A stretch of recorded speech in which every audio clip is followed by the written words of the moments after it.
It's the 13th of July, 2021. I'm just watching all this crap going on about voter ID laws. I guess Georgia passed something, Texas is working on something, and I guess the plan is to get anybody and everybody that votes to show an identification, some lawful form of identification.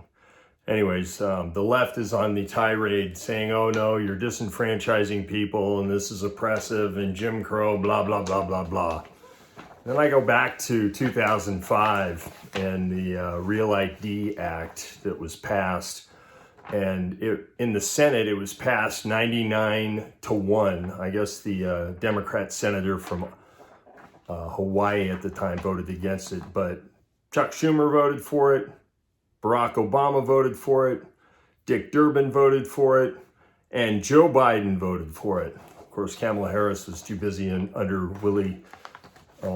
Willie's desk in California, so I don't know, what was she doing in 2005?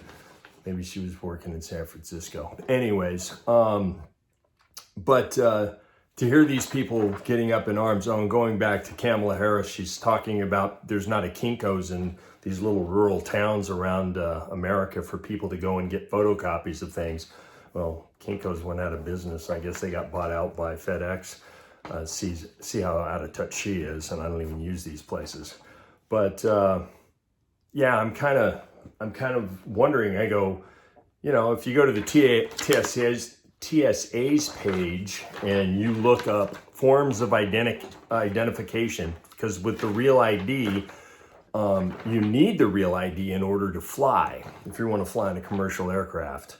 And it says, let's see, airport, check out in order to travel. So here's some of the other forms of identification that would be required or you could use if not the Real ID.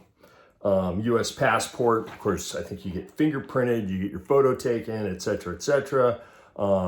There's verification of who you are in a number of ways. The Department of Defense ID, including IDs issued to dependents, that's acceptable. Border crossing card, just a number of different government identifications that you have to prove who you are that would suffice in lieu of not having the Real ID. So in my case, I went in to get the Real ID. I was up for renewal this year, and I went down here into Seaside's DMV, and somebody called me and told me, oh, you need to show like 2 bills that show your identification or show your address so they can confirm it. So I did, and of course, Prunedale's Prunedale, but it's 93907. Some bills it's listed as Salinas 93907, others it's Prunedale 93907, and I had one of each. So I go into the California DMV and they would not accept that as identification to confirm my identification, even though there's any number of other ways that they can confirm my identification, including thumbprints, et cetera, et cetera.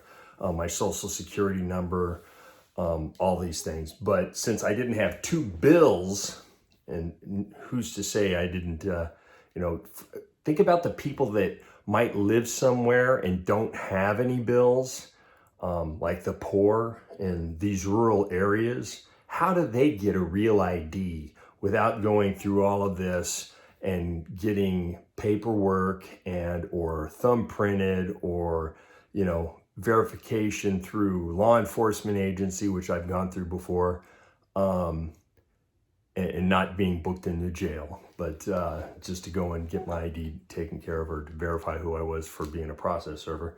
But how do those people, and did those same Democrats that voted for the Real ID Act have any consideration for the rights of those poor people to travel at the time that they were oppressing them and keeping them from possibly being able to travel? Because if you want to use the same excuses they're using today, you could use them on the Real ID Act as well.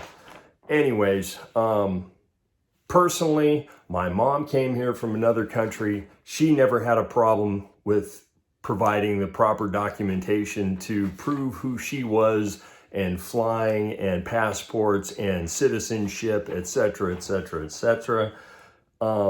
I don't see why somebody that was born here wouldn't want to show an identification to verify that somebody else didn't steal their vote.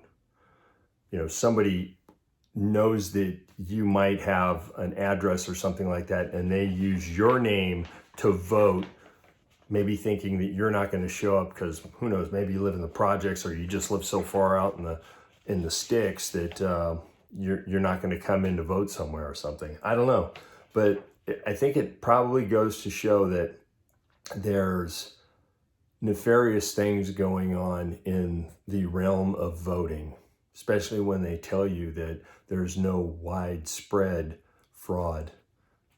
What's widespread homicide in Chicago? Anyways, peace out, everybody.